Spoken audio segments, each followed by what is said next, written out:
to Kansas, gateway to Oz. Under the rainbow, this is where it was. Hollyhocks and red ripe tomatoes, hand-churned homemade ice cream. Let me tell you, Kansas is more than tornadoes. It's the best part of Dorothy's dream. Today Around Kansas looks at the Brown Mansion, a wonder of Kansas architecture built in 1906. Then learn about Luther Haden Dummy Taylor, a deaf-mute major league pitcher born in Oskaloosa in 1875. Next, relive the terrifying invasion of grasshoppers in July 1874. And we'll end with a story about the Declaration of Independence. Closed captioning brought to you by Ag Promo Source. Together we grow. Learn more at agpromosource.com. This segment brought to you by Brown Chevrolet Buick in Wamego, just a short drive down the yellow brick road. Well, here we are. It's Wednesday. I'm Frank. I'm Deb. And this is Around Kansas. And we have some nice easy chairs here. And gosh, it's the 5th of July, so tell you what, you talk amongst yourselves, I'm going to have a little nap. Yeah, you can see Frank just got here from his 4th of July celebration, you know, casual Wednesday. I'm too short to put my arm up on I wish, I can't be cool and casual like Frank. I'm just too short for it. Okay. Too short to be cool. I'll scrunch down. All righty. Well, I'm in the middle of big events. You know, we've got all the stuff that we've been planning for a year and a half out at Wallace and Western Kansas, Logan and Sherman, and every county out there, I think, is involved somehow in Wallace County. But we had the roundup for the Kidder Ride on Monday out at Goodland. And then tomorrow is our bus tour of the Western Vista Scenic Byway. Tomorrow would be Thursday. Friday is Wednesday. Friday is Nerd Day, Frank. My personal favorite for all the history symposium for all the nerds out there. And then Saturday is the big encampment and Michael Martin Murphey concert. The encampment is free. Y'all come out and see us right there on the Fort Wallace Museum grounds. You can't believe how many people this has taken to pull off and all the work that's gone into it. And that night, of course, no better way to end than with Michael Martin Murphey. And then on Sunday, we have a really special memorial service at the Fort Wallace Cemetery. When those Western posts were decommissioned, mostly in the 1880s and 90s, many of the graves were moved to Fort Leavenworth or Fort McPherson and other national cemeteries. But there's still some very interesting graves there. And of course, not all the soldiers were gotten. And there's a beautiful brick or rock wall around the cemetery. And there is a cenotaph, or like an obelisk, that the 7th Cavalry put up to its own men in 1867. So it's pretty awesome. We worked real hard. And then, of course, the museum will be open with the new addition, which we've just been working so hard on, so many people. The statue of Scout William Comstock will be placed, and life will be good. Okay. So what have you been doing, Frank? Well, it's summertime. I kind of chill out in the summertime, so pretty boring what I've been doing. Oh. Actually, we did launch another radio station. Seriously? Yes, we did. Wow. Now we are two. Well, because, you know, Wren radio is the 50s, 60s, and 70s. Uh-huh. Well, we launched Laser, and it's laserlive.com, and it's 70s and 80s music only. Awesome. And so we've got several decades of music covered now, so take your choice, listen in, and enjoy. Super. Yeah. So, been a little busy there. Oh, my goodness. We just got so many cool things going on. Yeah. So, anyway. Cool being the operative word. We'd be cool. We'd be cool. Yeah. We got a great show. Stay with us.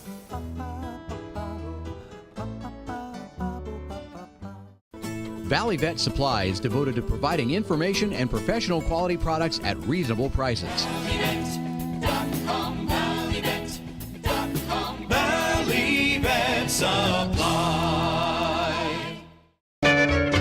Ag Promo Source is a unique group of marketing specialists with one mission: help your ag business grow. Each affiliate has their own area of expertise, and they work together to bring you advice, products, and services. To get started, visit agpromosource.com. Ag Promo Source. Together we grow. Welcome to the Jerry Thomas Gallery, where we feature my renowned artwork, frontier military, and Native American artifacts. Behind me, you see one of the paintings that are featured in the gallery. In the gallery, we not only try to feature the historical aspect, but also the artwork and the artifacts that go into the painting. Captured in the painting is some beautiful storm clouds, and the idea came from Homer Wheeler himself. He wrote in Buffalo Trails years later that a giant storm came up and the wind and hail obliterated the trail of his scattered cattle. So how I created the painting was I used the artifacts that you see here in the gallery and incorporated it to the chaps on his person and also the rope and the saddle and the tack on the horse to create the lifelike aspect of Lost Trail.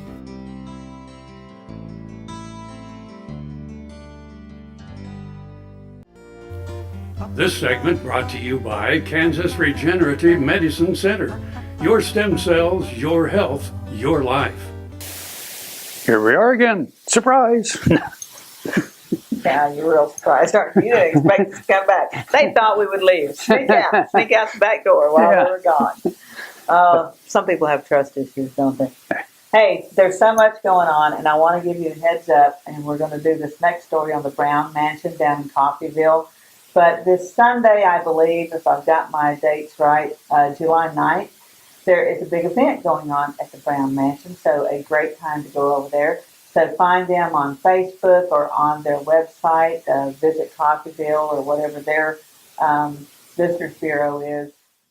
William Pitzer Brown, with a fortune accumulated through natural gas, commissioned the Kansas City, Kansas firm of Wilder and White to design his home.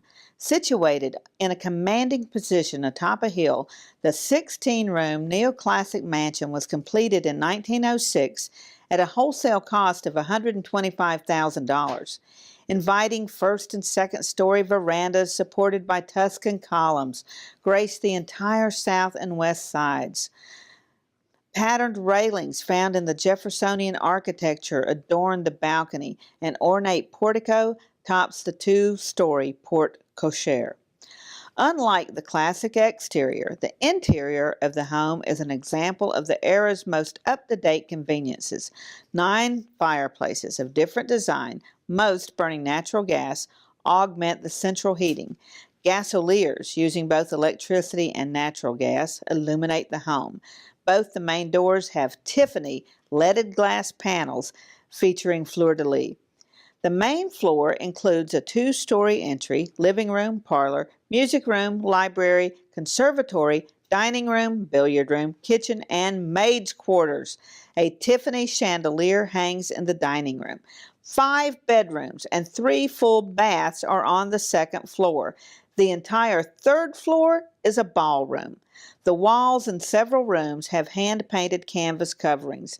A full basement houses the butler's quarters, laundry, heating system, walk-in icebox, wine cellar, and storage rooms. The 20-inch thick brick and concrete walls serve as insulation for the gas heating system. The mansion is in essentially the same shape as when it was completed in 1906. It's also a rare case that all of the china, silver, crystal, linens, rugs, and furniture found in the house were all possessions of the Browns. The terraces of the Browns' formal garden still grace the south lawn. The Brown Mansion is truly a wonder of Kansas architecture, as it offers a glimpse of our roots, individuals, and events contributing to and shaping Kansas. The Coffeyville Historical Society acquired the Brown Mansion and the surrounding grounds in 1973. I was in an accident where I fell off a roof. I don't know why I started to research stem cells, but I did. And I visited with the doctors. They were excellent. I had my neck done, my shoulders done, section of my back, my hips, my sacrum, my sciatica, and my tailbone. Now I am having better range of motion in my arms and my neck and my back. It was a long road to get there, but I'm so glad that I found them. This segment brought to you by Kansas Soybean Commission. Progress powered by Kansas farmers. And we're back again. This is Around Kansas. I'm Frank, she's Deb, and he's Michael over there. So anyway, it's Wednesday again, and we're into July. And of course, we're in the good old summertime, baseball, hot dogs, and all of that. And so the next story is going to be about another baseball player, very famous one, from the state of Kansas. And he was deaf.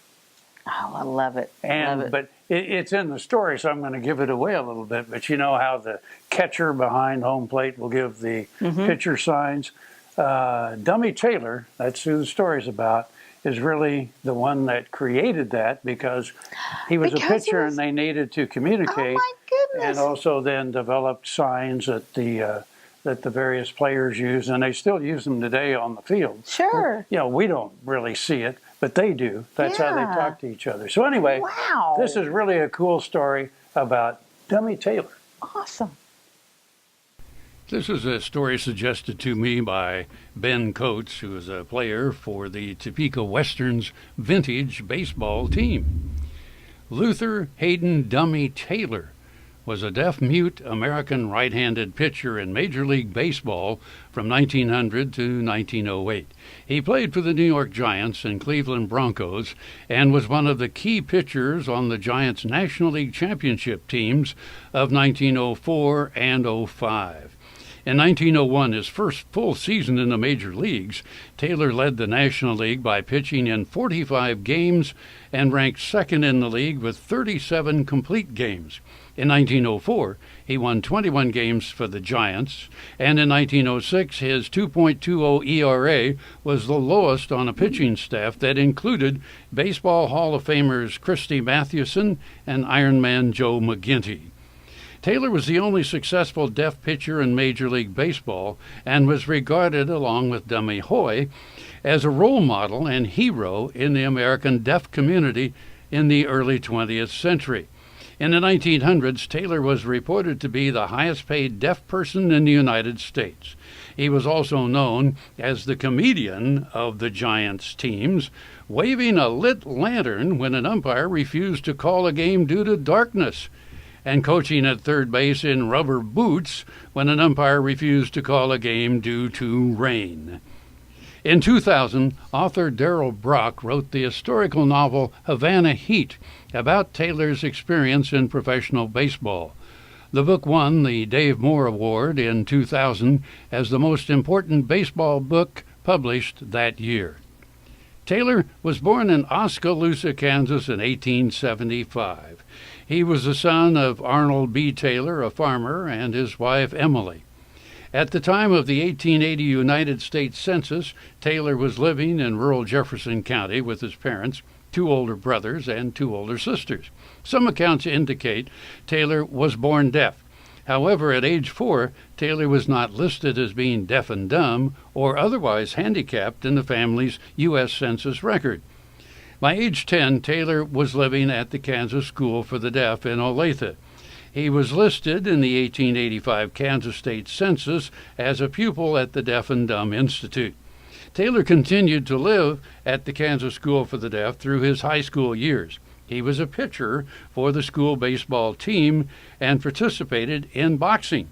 Interviewed in 1942, Taylor recalled he had dreams as a boy of becoming a great boxer, but his parents objected. At the time of the 1895 Kansas State Census, Taylor was living in Olathe. After leaving the Kansas School for the Deaf, Taylor began playing semi-pro baseball with a team in Nevada, Missouri. He then played at Lincoln, Illinois with the minor league teams in Wabash, Crawfordsville, Danville, and Terre Haute, Indiana. In 1897, he played for a minor league team in Mattoon, Illinois.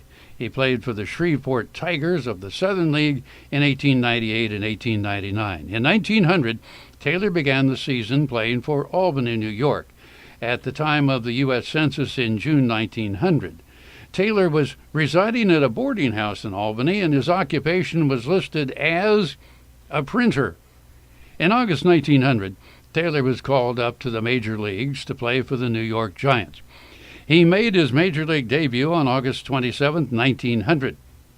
In his first game for the Giants, 5 Boston players tried to take advantage of Taylor's deafness by trying to steal third base. Interviewed in 1942, Taylor recalled with pride, "I nailed each one. I walked over to Herman Long, the last man caught, and let him know by signs I could hear him stealing."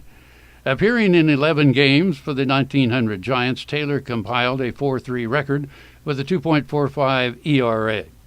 In his second season in the major leagues, Taylor was a workhorse for the 1901 Giants. He led the National League with 43 games started and appearing in a total of 45 games.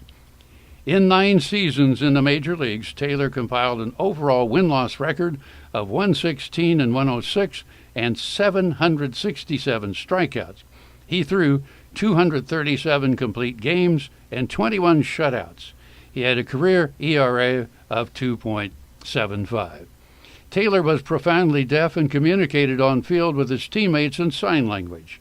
He is credited with helping to expand and make universal the use of sign language throughout the modern baseball infield, including, but not limited to, the use of pitching signs. Taylor was inducted into the American Athletic Association of the Deaf Hall of Fame in 1953. He was also inducted into the Kansas Sports Hall of Fame in 2006. Fort Wallace stood on the frontier in the midst of the Plains Indians Wars on a major stage route and rail line. Beside the 1865 stagecoach station, a modern museum with thousands of artifacts tell that story, like the fossil of a 40-foot plesiosaur is suspended from the ceiling. Located on Highway 40 midway between Hayes and Colorado Springs, the Fort Wallace Museum is as welcome a sight today as the fort itself in the 1860s. Discover the fightingest sport in the West. Soil is the life of a farm, and for 25 years, SureCrop Liquid Crop Nutrition has helped growers produce abundant quality crops while preserving and improving the soils they steward. SureCrop offers complete soil and plant analysis with cropping recommendations, delivery direct to your on-farm storage, and quality crop nutrition custom blended for your field. Choose SureCrop for the assurance of excellence for your soil. Call today or visit their website for more information. This segment brought to you by Kansas Grain Sorghum, growers working together. Find out more at ksgrainsorghum.org. We're back again. Did you ever see the movie Invasion of the Giant Grasshoppers? No, and I would be afraid to see that now because I fear it's happening in my yard. You walk outside and it sounds like hail. Oh my. Oh my gosh. They're eating the lilac bushes again. Jake said maybe they won't come back this year. He lied to me, Frank. He lied to me because they are back in full force. Yeah. Well, I had a caller at the radio station. You know, we take requests. And she lives in New York now. And they called and said, I used to live in Kansas. Said there were a lot of grasshoppers. And I'm, okay, that's what you remember about our fine state. She may have had a year like we are having now or like they had in 1874. Let's take a look. In July 1874, the skies darkened and the hordes descended, devastating everything in their path. They sounded like a violent summer storm. They ate crops, but they also ate the tools used to raise them. They ate the wool off of sheep's backs and the clothes off of humans. People literally waded through the creatures inches deep on the ground. Locomotives could not get traction because the insects made the rails too slippery. They stayed for a couple of days to a week, just long enough to devour everything. Then they rose on the wind, just as they had come. Those who suffered most were the newly arrived settlers in the western areas of the state. They needed grain for next year's crops and to feed their work animals. They also needed provisions and clothing to make it through the coming winter. Governor Thomas Osborne called a special session of the legislature, which convened on September 15, 1874, hoping to find a way to help Kansans survive the calamity and relieve the destruction. The legislature approved $73,000 in bonds to provide aid. The plea for help went out across America. The rest of the nation responded to pleas for aid by sending money and supplies, which were often hauled free of charge by the railroads. Soon aid for the destitute Kansans began to arrive. Railroads provided free transportation of the barrels, boxes, and bales of supplies such as beans, pork, and rice. America's farmers even donated rail cars full of barley and corn to assist Kansans with next year's planting.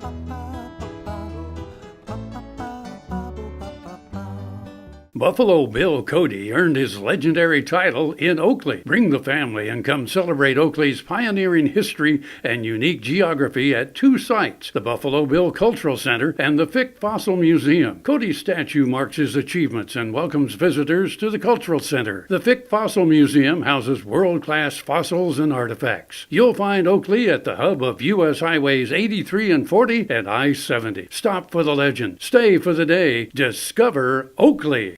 This segment brought to you by Kansas Farm Bureau, the voice of agriculture. To join today or more information, go to kfb.org or find us on Facebook and Twitter. Back again. I really like our easy chairs. But he can't be still. Have you noticed that? It's just like a kid on a piano stool or a bar stool or something. He's over there swinging. And If I wouldn't unhook the mic, I'd probably spin around. I know you would. Oh, my Lord. The mic can go somewhere. Okay, so this next story is really, really special to me, very dear to my heart. Of course, we marked July 4th yesterday. So this is sort of a July 4th story talking about the Declaration of Independence. And of course, the Declaration of Independence took a while to be signed and ratified. We used the 4th as the date, but it wasn't quite that succinct or, that efficient. It took a few days. So I think it's appropriate that we mark the 4th with this story. And it's about the time that Norman Lear visited Kansas with a copy of the Declaration of Independence. And I want to preface this story by saying my grandfather, that I was very close to, World War I veteran, served under Eisenhower in World War I at Gettysburg, at Camp Colt, Gettysburg. When Eisenhower was the camp commander there, I think it was a tank unit in Gettysburg. And so my grandfather was stationed there, met Ike, and Ike signed his discharge. Grandpa got a medical discharge, and he signed his discharge. So that's the little preface to this story. I think you'll like it. In 2000, Lynn and Norman Lear purchased a rare original copy of the Declaration of Independence with the goal of bringing the people's document directly to the American people. During the decade that the Lears owned and toured the document, it traveled to some 100 cities in all 50 states, plus the District of Columbia, with special stops at the 2002 Winter Olympic Games in Salt Lake City, the Super Bowl in New Orleans, the Daytona 500 NASCAR race, Mount Rushmore, and the Oklahoma City National Memorial, along with visits to more than a half dozen presidential libraries. I saw it in Abilene. At the opening reception at the Eisenhower Presidential Library, Norman Lear spoke of his experiences as a young Marine in the South Pacific during World War II. He spoke of his admiration for Eisenhower. Then Ike's granddaughter Anne spoke eloquently about her grandfather. After the program, I made my way to her and said, "I know you're tired of hearing this. My grandfather served with your grandfather in World War I.